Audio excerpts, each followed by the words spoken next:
തനത് വിധി, അന്ത്യവിധി എന്നൊക്കെ പറയുന്നുണ്ടല്ലോ. അപ്പോൾ അന്ത്യവിധി, അവസാന വിധി. അപ്പൊ അതിനു മുന്നേ ഇപ്പൊ ഒരു വ്യക്തി മരിച്ചു കഴിഞ്ഞാൽ ഇപ്പൊ എല്ലാവരും പറയണ കേൾക്കാം, കുർബാന ചൊല്ലി നമ്മളിപ്പോ എന്നും കുർബാന ചൊല്ലിക്കുന്നു, ഒപ്പീസ് ചൊല്ലിക്കുന്നു. അപ്പൊ ഈ 41 വരെയൊക്കെ അപ്പോൾ ഇങ്ങനെ പറയണ കേൾക്കുന്നുണ്ട് ആളുകൾ പൊതുവെ.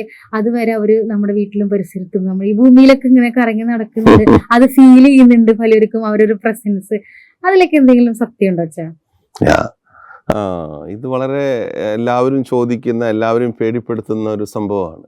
പല ആളുകൾക്കും ഭയങ്കരം പേടിയാണ് താനും. അത് സത്യമായിട്ടും അങ്ങനെ പേടിയുള്ള ഒരുപാട് ആൾക്കാരെ കണ്ടിട്ടുണ്ട്.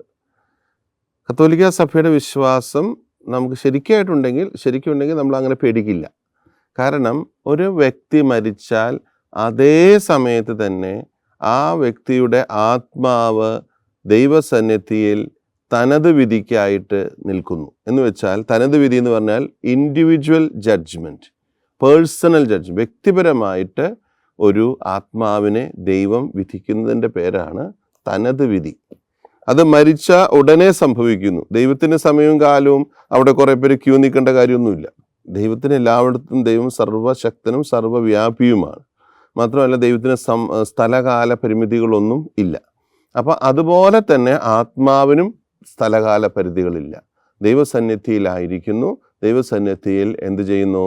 ആ വ്യക്തിക്ക് തൻ്റെ ജീവിതത്തിലുണ്ടായ സകല കാര്യങ്ങളെയും കുറിച്ച് കണക്ക് ബോധിപ്പിക്കേണ്ടതായിട്ടുണ്ട്. ആരുടെ മുൻപിൽ? എല്ലാം അറിയുന്ന ദൈവത്തിൻ്റെ മുൻപിൽ കണക്ക് ബോധിപ്പിക്കേണ്ടതായിട്ടുണ്ട്. അത് നടക്കുന്നത് മരിച്ച ഉടനെയാണ്. മരിച്ചടക്കുന്നതിന് ശേഷം പോലും അല്ല. മരിച്ച ശവം അടക്കിയാലാണ് ആത്മാവ്, അങ്ങനെയൊന്നുമില്ല. മരിക്കുമ്പോൾ ശരീരത്തിൽ നിന്ന് ആത്മാവ് ഏർപ്പെടുകയും ആത്മാവ് ദൈവസന്നിധിയിൽ തനത് വിധിക്കായി നിൽക്കുകയും ചെയ്യുന്നു. വളരെ ഒന്നാമത്തെ പോയിന്റ് അതാണ്, വ്യക്തമായിട്ടുള്ള പോയിന്റ്. ഇപ്പോൾ ശരീരം ഭൂമിയിലാണ്. ശരീരം ഭൂമിയിലാണെന്ന് പറയുമ്പോൾ അത് ഒന്നുകിൽ നമ്മൾ മറവ് ചെയ്യും, മണ്ണിൽ കുഴിച്ചിടും, അല്ലെങ്കിൽ ഖബറടക്കുക എന്ന് പറയുമല്ലോ, ഖബറടക്കും, അല്ലെങ്കിൽ ദഹിപ്പിക്കും, അല്ലെങ്കിൽ അത് പഠനത്തിനായിട്ട് വിട്ടുകൊടുക്കും. അങ്ങനെ പലതരത്തിലുള്ള രീതിയിൽ നമ്മൾ അതിൻ്റെ അന്ത്യവിശ്രമം നടത്തുന്നുണ്ട് ഇപ്പോൾ പ്രത്യേകിച്ച് നമ്മുടെ ഈ കാലഘട്ടത്തിൽ. അപ്പോൾ അതിനാൽ തന്നെ മനസ്സിലാക്കേണ്ട കാര്യം, ശരീരം ഭൂമിയിലാണ്. മണ്ണിൽ നിന്നെടുക്കപ്പെട്ട ശരീരം മണ്ണിലേക്ക് പോകുന്നു എന്ന പ്രയോഗത്തിൽ വളരെ വ്യക്തമാണ്, ശരീരം ഭൂമിയിലാണ്. ഇനി ഈ ശരീരം എന്നു വരെ ഭൂമിയിലാണ്? അത് അന്ത്യവിധിയുടെ ദിവസം വരെ ഭൂമിയിലാണ്. അന്ത്യവിധിയുടെ ദിവസത്തിലാണ് ശരീരവും ആത്മാവും വീണ്ടും ഒന്നായി ചേരുന്നത്. അപ്പോൾ നമ്മുടെ ഈ എല്ലും മാംസവും ഉള്ള ശരീരമായിട്ടാണോ വരുന്നതല്ല. പൗലോസിൽ വ്യക്തമായിട്ട് പറയുന്നു, വിത്താണ് വിതയ്ക്കുന്നത്, ചെടിയാണ് മുളയ്ക്കുന്നത്. വിതയ്ക്കുന്നതൊന്ന്, മുളയ്ക്കുന്നത് മറ്റൊന്ന് എന്നൊക്കെ പറഞ്ഞ് പൗലോസിലെ കൊറിന്ത്യക്കാർക്ക് എഴുതിയ 1-ാം ലേഖനം 15-ാം അധ്യായത്തിൽ വ്യക്തമായൊരു ചിത്രം എങ്ങനെയായിരിക്കും ഉയർക്കപ്പെടുന്ന ശരീരം എന്നതിനെ കുറിച്ച് പറയുന്നത്. അതൊരു മഹത്വീകൃത ശരീരമായിരിക്കും. പിന്നെ സ്ഥലകാല പരിമിതികൾക്ക് അപ്പുറമുള്ള ഒരു ശരീരമായിരിക്കും. അപ്പോൾ ആ ഒരു കാര്യം നമ്മൾ കണ്ടിട്ട് അല്ലെങ്കിൽ തൊട്ട് മനസ്സിലാക്കാൻ നമുക്ക് ഇപ്പോൾ സാധിക്കുകയില്ല. നമുക്ക് പറയുന്നത് ദൈവവചനത്തിലും സഭയുടെ പ്രബോധനങ്ങളും പറയുന്നത് വിശ്വസിക്കുക മാത്രമേ നമുക്ക് ഇപ്പോൾ ചെയ്യാൻ സാധിക്കുകയുള്ളൂ. അപ്പോൾ ശരീരത്തിന് ഉയർപ്പുണ്ട്. ആ ഉയർപ്പ് സംഭവിക്കുന്നത് അന്ത്യവിധിയുടെ സമയത്തായിരിക്കും. അതുവരെ ആത്മാവ് ഒന്നുകിൽ സ്വർഗത്തിലാണ് അല്ലെങ്കിൽ നരകത്തിലാണ്. നമ്മൾ പറഞ്ഞല്ലോ, തനത് വിധിയുടെ സമയത്ത് ദൈവം വിധിക്കുന്നു, തൻ്റെ പ്രവൃത്തികൾക്കൊത്ത് പ്രതിഫലം ലഭിക്കുന്നു. അപ്പോൾ ആത്മാവ് എങ്ങോട്ട് പോകുന്നു? ഒന്നുകിൽ ആ ആത്മാവിൻ്റെ ഗുണമനുസരിച്ച് നരകത്തിലേക്ക് പോകുന്നു, നിത്യനരകത്തിലേക്കാണ്. എന്നും നരകത്തിന് അന്ത്യമില്ല, അല്ലെങ്കിൽ നരകം ഒരു കാലത്ത് ഇല്ലാതാകുന്നില്ല. മനസ്സിലായോ? അപ്പം നിത്യനരകത്തിലേക്ക് പോകുന്നു, അല്ലെങ്കിൽ നിത്യമായിട്ടുള്ള സ്വർഗത്തിൽ നിത്യ ആനന്ദത്തിലേക്ക് പോകുന്നു, നിത്യവിശ്രമത്തിലേക്ക് പോകുന്നു, സ്വർഗത്തിലേക്ക് പോകുന്നു.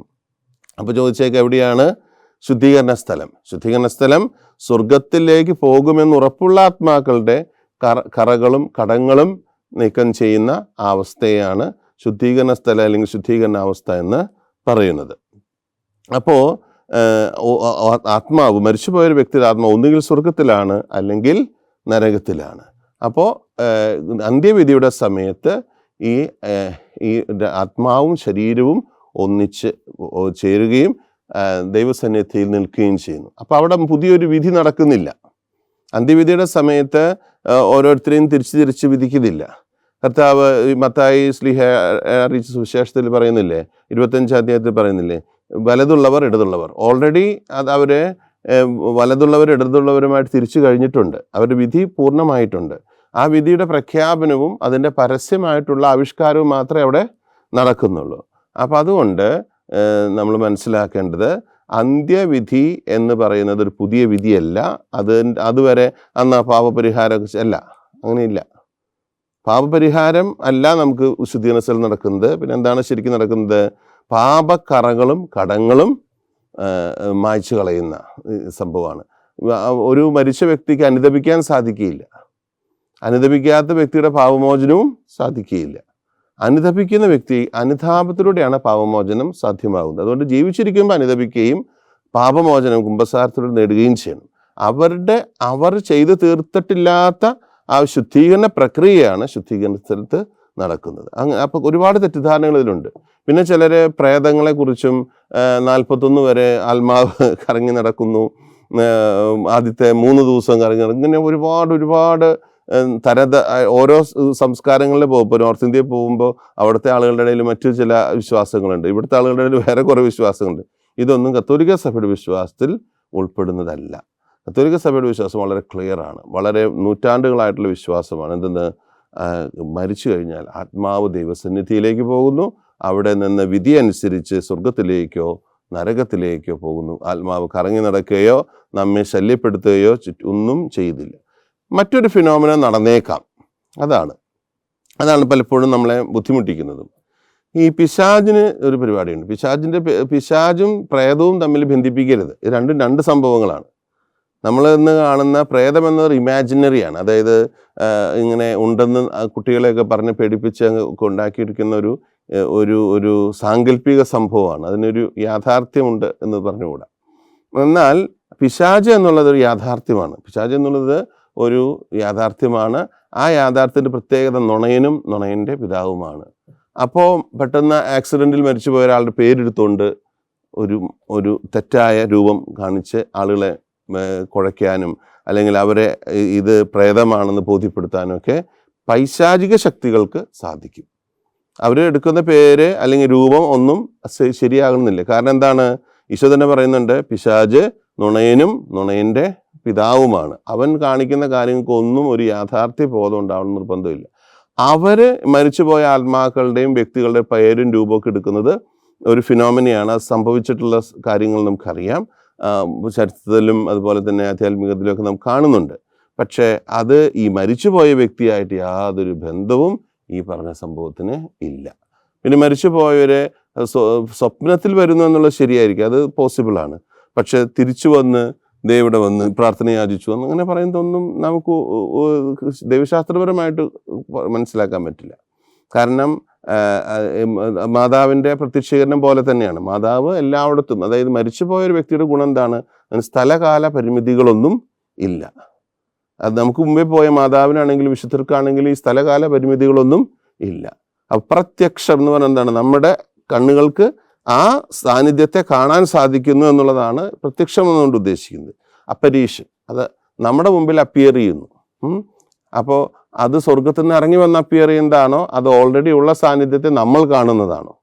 അവിടെയാണ് അതിൻ്റെ ലോജിക്ക് ഇരിക്കുന്നത്. അപ്പോൾ അതുകൊണ്ട് ഈ പറയുന്ന എന്താ പറയുക സോക്കോൾഡ് പ്രത്യക്ഷീകരണങ്ങളുടെ ഒരു ദൈവശാസ്ത്രം എന്ന് പറയുന്നതാണ് അവർക്ക് ഓൾറെഡി അവരുടെ ഇവിടെ സന്നിഹിതമാണ്.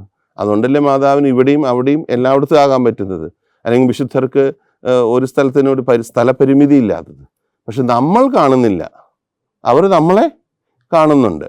അപ്പം നമ്മൾ കാണുന്ന അവസ്ഥേനെയാണ് എന്തെന്ന് പറയുന്നത് ദർശനം അല്ലെങ്കിൽ പ്രത്യക്ഷീകരണം എന്ന് പറയുന്നത്. മനസ്സിലായോ? അപ്പം അതുകൊണ്ട് ആ ഫിനോമിനയുണ്ട്. അതേസമയം ആളുകളെ കുഴക്കുന്ന പരിപാടി മറ്റേതാണ്. പിശാചിൻ്റെ ഇതാണ് തെറ്റായ പേരും തെറ്റായ രൂപവും നാമവും നൽകി ആളുകളെ ഇങ്ങനെ എന്താ പറയുന്നത് ഒരു തരത്തിൽ കുഴപ്പിക്കുക അല്ലെങ്കിൽ പേടിപ്പിക്കുക എന്നുള്ളത് ഒരു ഫിനോമിനയാണ്. അപ്പോൾ ഈ ക്ലിയർ അല്ലേ ഇതിനെക്കുറിച്ചുള്ള കാര്യം? അതായത് തനത് വിധിയുണ്ട്, അന്ത്യവിധിയുണ്ട്. ആത്മാവ് ഒരിക്കലും കറങ്ങി നടക്കുന്നില്ല. ഒന്നുകിൽ സ്വർഗത്തിലാണ് അല്ലെങ്കിൽ നരകത്തിലാണ്. നമ്മളെ പേടിപ്പിക്കുന്ന ഇതൊക്കെ പേടിയൊന്നും യഥാർത്ഥ കത്തോലിക്ക വിശ്വാസം ഉണ്ടെങ്കിൽ നമുക്ക് പേടിക്കേണ്ട കാര്യമൊന്നും ഇല്ല.